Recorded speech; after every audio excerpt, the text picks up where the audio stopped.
So today we're going to share 6 reasons why you don't want to buy a new or used BMW. Stick around, we'll talk about it now.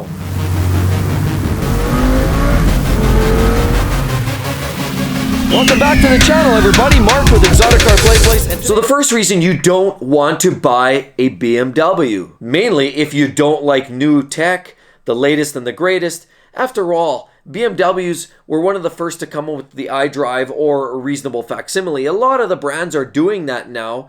Of course, everybody has their own version of it. Lexus has sort of the touchpad. A lot of the other brands have touch screens. Other brands have controllers similar to the BMW. At the end of the day, BMW is one of the leaders in that whole technology. As well as BMWs, if they're not the leaders, they're definitely at the front of a lot of the safety technology. They don't wait around too long for others to come up with new tech. So they're always at the leading edge.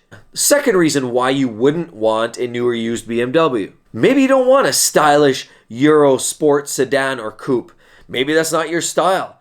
If that's not your style, don't buy a BMW. But if in fact that is what you're looking for, that's a great place to stop.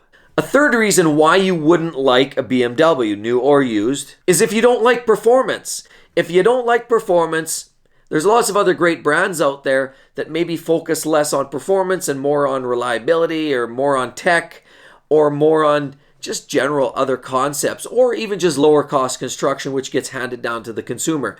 Maybe that's what floats your boat. But if you don't want performance, don't look at a BMW. But seriously, guys, I know I'm trying to be a little bit funny here, but at the end of the day, there's 3 other reasons why you seriously wouldn't want to buy a BMW. Number 1 is the fact if you have a tight budget.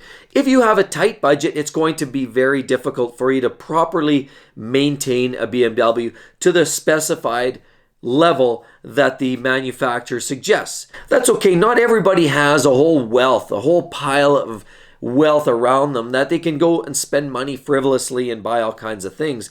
BMWs, not that they're unreliable, there's actually some very, very reliable models and of course some unreliable models.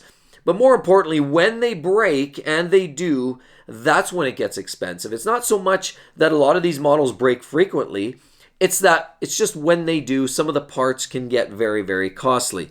As well, the BMW dealer network doesn't generally do you any favors.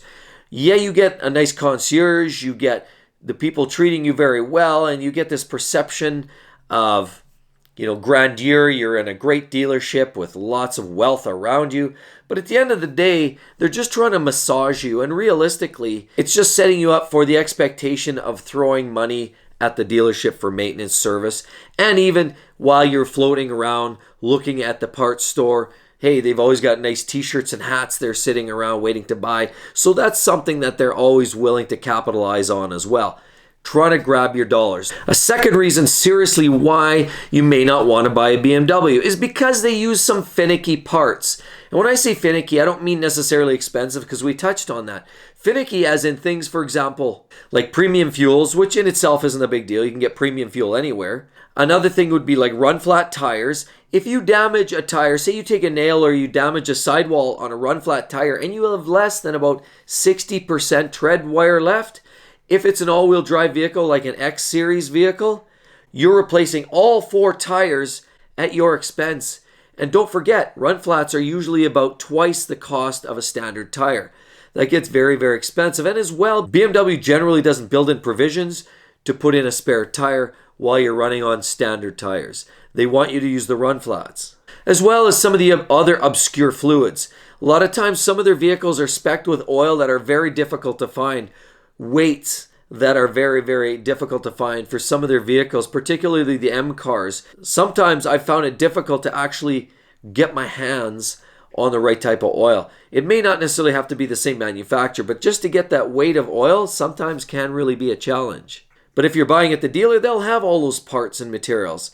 But if you are a do-it-yourselfer, that's where you'll be challenged. And a third reason you seriously don't want to buy a BMW is the associated stigma.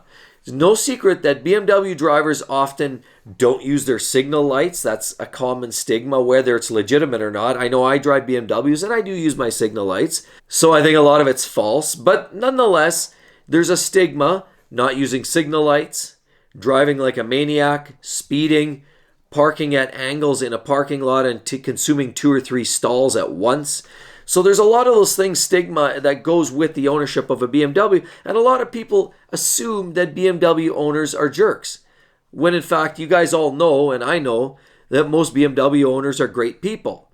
It's probably just 1 or 2 little bad apples out there that create that whole stigma, and unfortunately that carries through. So at the end of the day, guys, those are the 6 main reasons why you may consider not buying a new or used BMW. I think overall, BMWs are a great brand. They bring a lot of performance, tech, style to the table. That being said, Audi's got some great products. Lexus has some great products. So does Mercedes. And now we're starting to look at some of the Italian brands as well, like Alfa Romeo, Maserati. Some really cool cars out there for the picking these days. So for now, we're just going to call it a day.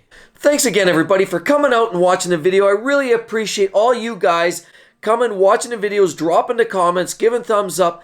I really, really do appreciate it, guys. And if I can ask one more time, if you don't mind dropping a comment and give it a like and a share, of course. Don't forget to hit the subscribe button if you're not already a subscriber, as well as that little notifications bell right beside it. That lets you know as notifications that there's another great video out to follow. Now, I have to let you know as well, this week, big news is coming this week. Later on this week, guys, I'm in the midst of purchasing a whole different car for the channel. Now, we're going to continue on with all the cars that I have, but I'm picking up a new one. A new one for me. Later this week, we're going to be sharing that with you guys. So again, make sure you hit that notification bell. You're going to want to see what I am buying. Thanks again, everybody. Hope to see you next time. See you soon. Bye-bye.